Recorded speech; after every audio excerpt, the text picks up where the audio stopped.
মানুষ জন্ম থেকেই জানার পিপাসায় ছুটে চলে। ছোটবেলা থেকে শুরু হয় প্রশ্নের পর প্রশ্ন। আমি কে, কোথা থেকে এসেছি, কোথায় যাব? স্কুল কলেজের পড়াশোনা, বই, পত্রিকা, বিজ্ঞান, প্রযুক্তি কিংবা প্রকৃতি, সবকিছু থেকেই মানুষ চেষ্টা করে জ্ঞান আহরণ করতে। কবির ভাষায় বিশ্বজোড়া পাঠশালা মোর, সবার আমি ছাত্র। জীবনের প্রতিটি মুহূর্ত যেন এক অবিরাম শিক্ষার যাত্রা।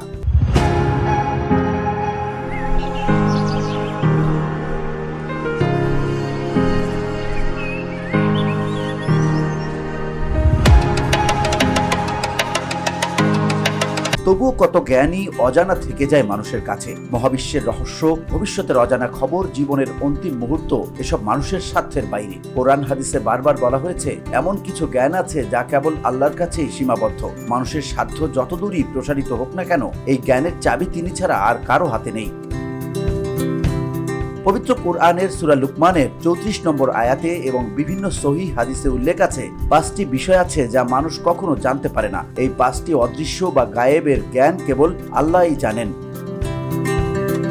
বর্ণিত হয়েছে, নিশ্চয়ই আল্লাহর কাছেই আছে কিয়ামত জ্ঞান। তিনি বৃষ্টি বর্ষণ করেন এবং তিনি জানেন জরায়ুতে যা আছে। কেউ জানে না আগামীকাল সে কি অর্জন করবে এবং কেউ জানে না কোথায় কিভাবে তার মৃত্যু ঘটবে। নিশ্চয়ই আল্লাহ সর্বজ্ঞ, সর্ববিষয়ে অবহিত। হাদিসের নবীজি সাল্লাল্লাহু আলাইহি ওয়াসাল্লাম বলেছেন, গায়েবের চাবি হলো 5টি যা আল্লাহ তাআলা ছাড়া কেউ জানে না। সেগুলো হলো, কেউ জানে না কিয়ামত কখন হবে। কিয়ামতের কাছাকাছি কিছু নিদর্শন নবীজি সাল্লাল্লাহু আলাইহি ওয়াসাল্লাম বলেছেন, কিন্তু কিয়ামত প্রতিষ্ঠিত হওয়ার সঠিক সময় নিশ্চিত রূপে একমাত্র আল্লাহই জানেন। তা কোনো ফেরেশতা জানেন না এবং কোনো প্রেরিত নবীও জানেন না।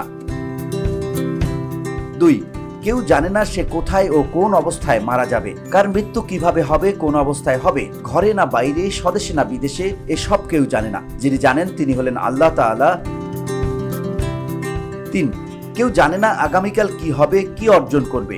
দিনী বিষয় হোক বা দুনিয়ার বিষয় হোক, কেউ আগামীকালের বিষয়ে জ্ঞান রাখে না। আগামীকাল পর্যন্ত তার জীবন থাকবে কিনা, যদি থাকে তাহলে সে তাতে কি করতে পারবে, কি অর্জন করবে, তা আল্লাহ ছাড়া কেউই সঠিক জানে না।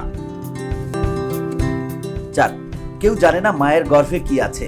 বাচ্চার একটা আকৃতি মায়ের পেটে আসার আগে ছেলে হবে নাকি মেয়ে হবে, এটা কেবল মহান আল্লাহ তাআলাই জানেন। যদিও আকৃতি আসার পর বিভিন্ন যন্ত্রের সাহায্যে অসম্পূর্ণ ধারণা পাওয়া যায়, তবে এই বাচ্চা সৎ না অসৎ, সৌভাগ্যবান না দুর্ভাগ্যবান, পূর্ণ না অপূর্ণ, সুশ্রী না কুশ্রী হবে ইত্যাদি বিষয়ে জ্ঞান আল্লাহ ছাড়া আর কেউই জানে না।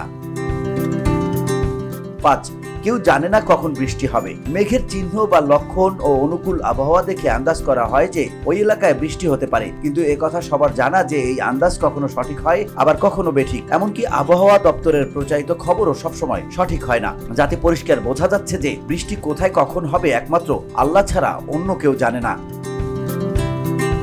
VOD Bangla news desk.